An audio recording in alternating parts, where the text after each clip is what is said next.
Fala, meus queridinhos! Tudo certo? Professor Jefferson aqui falando com vocês. O que acontece?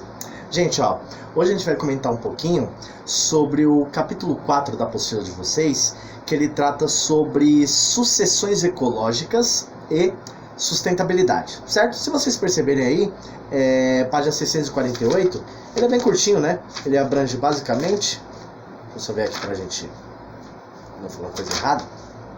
Tem bastante exercícios, tal, isso. Ele abrange poucas páginas, certo? Eu não estou falando mentira, são pouquinhas páginas. Que acontece? Esse assunto de sucessões ecológicas e sustentabilidade, ele é uma continuação do nosso assunto sobre ecologia. Então, ele é um tópico continuado sobre ecologia. Então a gente já viu as cadeias e teias alimentares, relações ecológicas, algumas palavras que a gente precisa conhecer da biologia, enfim. E agora a gente entra num tema chamado sucessão ecológica e a sustentabilidade, certo?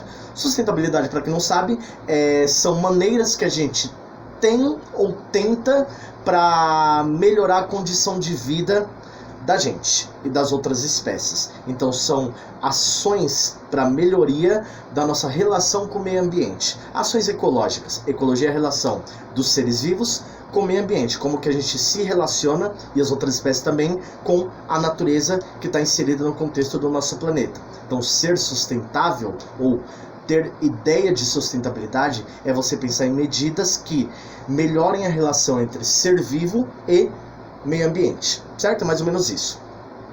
Questão das sucessões ecológicas. A gente tem o item 1 na página 648, que ele fala assim, item 1, sucessões ecológicas. E ele mostra uma figura para vocês e mostra um textinho explicativo. O que acontece?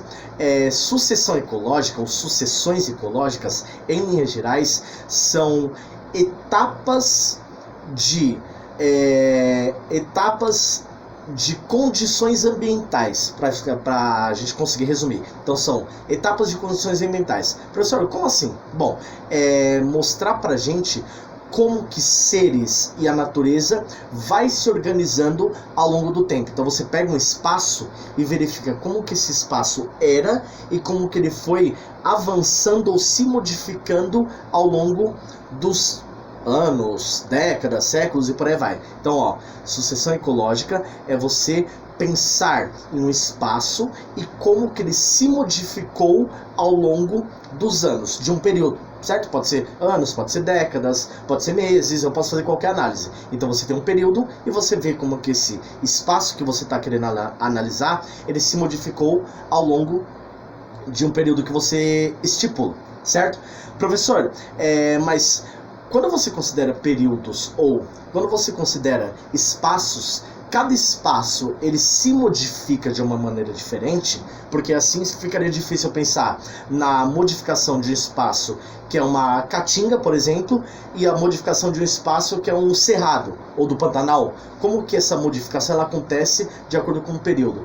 Bom, geralmente ele tem etapas de sucessões, e são etapas que são padronizadas, certo? Então se você olhar naquela figura que está na página 648, você vê que está escrito assim, etapas de uma sucessão ecológica primária, certo? Ele mostra assim, estado inicial, vegetação submersa, vegetação emergente, lago temporário e pradaria e bosque em fase de clímax, certo? Professor, o que é isso? Quando a gente pensa na sucessão ecológica, a gente pensa que a gente tem uma sequência didática ou uma sequência biológica para explicar possíveis modificações ao longo de um determinado período.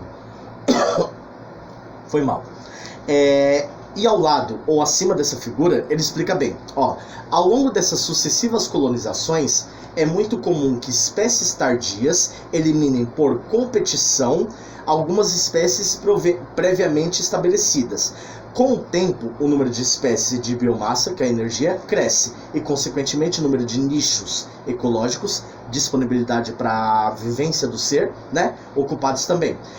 até que se atinja o nível máximo, denominado clímax. A título de exemplo, será utilizada a sucessão ecológica que ocorre em uma lagoa, como mostra o esquema a seguir. Então, se você pensar na estrutura, você vê a evolução ou crescimento, ou a disponibilidade em diversos momentos. Então você pensa assim, ó, nas extremidades, embaixo e em cima, você tem variações de espécies e de condições do meio ambiente. Quando você pega o meio aqui, ó, você percebe que a variedade ela é maior. Então a gente tem uma etapa primária, tem uma etapa secundária e a gente tem um intervalo entre essas etapas que a gente chama de comunidade clímax, que é o pico da condição biológica daquele espaço. Então é onde você tem maior diversidade e maior riqueza de recursos disponíveis para as espécies que lá habitam. Então é mais ou menos assim, começa com poucas espécies e com poucos recursos. É uma etapa primária. Depois você avança para uma diversidade maior e para uma disponibilidade de alimento, nicho ecológico, modo de vivência maior. E depois essas espécies eventualmente vão migrando, vão morrendo, vão entrando em conflito e a disponibilidade do nicho ecológico diminui e o número de espécies e a diversidade também. Então, ó, etapa primária, poucas espécies porque ainda estava inabitável. Depois há a possibilidade de ser habitável, aumenta muito a quantidade de espécies, a biodiversidade, e aumenta a disponibilidade de alimento, e a condição de vida ela melhora. Só que depois, por conflitos, migrações, mortes, que são doenças, que são naturais da condição do ambiente, essa biodiversidade, a disponibilidade de qualidade da vivência, ela diminui, certo? Então você tem uma crescente, depois você tem um pico, que a gente chama de clímax, e depois você tem uma decrescente, certo? Então essa crescente, estabilidade e decrescência são 3 etapas que a gente considera para falar de comunidade primária, clímax e secundária, certo? Então, quando você fala de sucessões ecológicas, pensa nessas etapas. A primária, que tem poucas espécies, porque ainda está sendo habitado, e as condições ainda não são favoráveis. Depois uma melhoria na diversidade e na condição de qualidade para vivência. E depois uma diminuição na biodiversidade e na disponibilidade do nicho ecológico, que é a condição de vida de um ser vivo. Beleza? Bom, aí virando a página, você tem o item 1.1, 1.2 e 1.3, certo? Professor, o que é isso? São as divisões da dinâmica que eu falei para vocês. Então, ó, você tem no item 1.1 a ECESE, ou comunidade pioneira, que são as primeiras espécies que habitam uma determinada região que você está analisando, certo? São elas que possibilitam a melhoria daquele espaço, certo? Para a vinda de outras espécies, futuramente, certo? Depois você tem os seres ou comunidades serais, que são os estágios intermediários pelos quais as comunidades ecológicas passam durante um processo de sucessão ecológica. Assim corresponde ao período que se inicia após a implantação das espécies pioneiras, até que a comunidade atinge as condições de uma comunidade clímax. Então o que? As espécies chegaram num determinado espaço, são comunidade pioneira, ou ECESE. Depois, essas espécies tentaram ou começaram a se estabilizar, comunidades serais ou seres.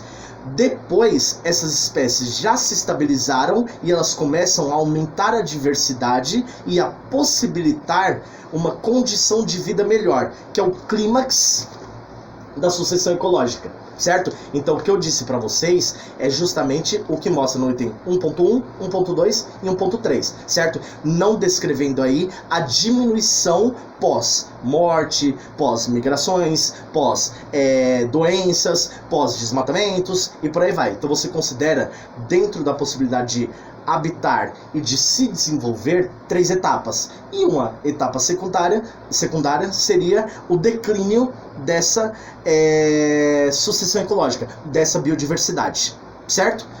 Bom, o item 2, para a gente finalizando, ele trata sobre tipos de seleção, R e seleção K. Aí você fala assim, professor, como que você considera, ou como que você classifica essas seleções? É baseada no jeito que a espécie usa para conseguir se manter em um determinado local. Então, por exemplo, a espécie ela tem um jeito de viver, que pode ser bom ou pode ser ruim. Esse jeito de viver é baseado em estratégias de sobrevivência, principalmente. E eu tenho a seleção R, que é uma estratégia de sobrevivência, e eu tenho a seleção K, que é uma outra estratégia. As espécies podem fazer seleção R ou seleção K. Elas podem ter jeitos diferentes de tentar permanecer com qualidade em um determinado espaço, ou seja, atravessar sucessões ecológicas e ter uma estabilidade dentro dessas etapas que se sucedem à medida que vai modificando o meio ambiente, certo? E vai passando um período. Seleção R. Os componentes desse grupo vivem geralmente em habitats, certo? A casa das espécies, imprevisíveis, que se alternam em momentos favoráveis e desfavoráveis. Por conta disso, a taxa de mortalidade de adultos e jovens são altamente variáveis e imprevisíveis, de modo que suas características são tamanho corporal pequeno, maturidade precoce, certo grau de semioparidade, certo? Apenas um evento reprodutivo, e prole numerosa. Esses indivíduos investirão pouco na sobrevivência, ou seja, a estratégia dele de sobrevivência não é tão qualitativa, não é tão pensada, certo? Ele deixa em segundo plano. Já que se encontram em um meio imprevisível, que pode se tornar desfavorável com certa frequência. Então, quando você considera a seleção R, são seres que vivem mais ou menos ao acaso, que eles têm alternância de condições. Então, a estratégia dele é não pensar em um jeito fixo de sobrevivência. Ele tem possibilidades de acordo com o que o ambiente lhe oferece. Então, ele molda suas estratégias de acordo com a condição que o ambiente traz para ele, que pode ser uma condição incerta, pode ser favorável em algum momento, desfavorável em outro. Ele oscila. Nessa oscilação, ele não tem um plano específico, ele tem vários planos de acordo com a situação ou com o que o ambiente traz para ele naquele período.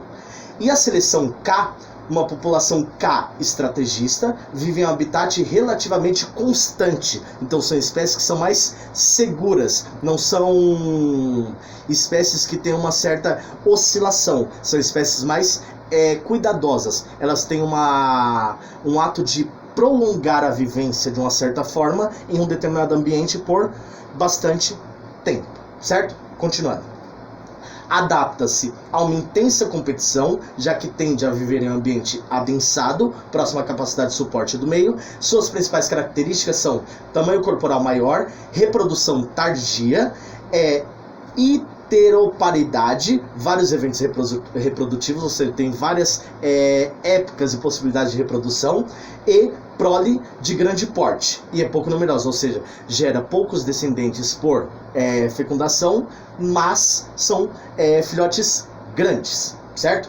É muito comum que os indivíduos dessa população invistam mais na sobrevivência, ao contrário da seleção R, né, do que na reprodução, certo? Já que as proles são pequenas. Então, quando você pensa na seleção K, você está pensando no oposto da seleção R. A seleção R ela é mais inconstante, certo? E pensa pouco em sobrevivência. É mais viver cada dia como se fosse o último dia e esperar o que vai vir e ela se virar à medida que for necessário, ou à medida que as condições são impostas. A seleção K é uma seleção mais segura, são espécies que têm uma estratégia mais definida. Elas pregam pela sobrevivência e elas pregam pela constância de permanecer em um ambiente vivendo de um jeito por muito tempo, certo? Então, seleção R é uma inconstância, uma oscilação muito grande e não tem caráter de sobrevivência como preferência. E a seleção K é o oposto, é uma constante maior, certo? Não oscila tanto e prega pela sobrevivência,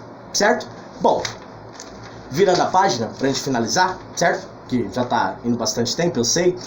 Você tem o item 3, que são os tipos de sucessão ecológica.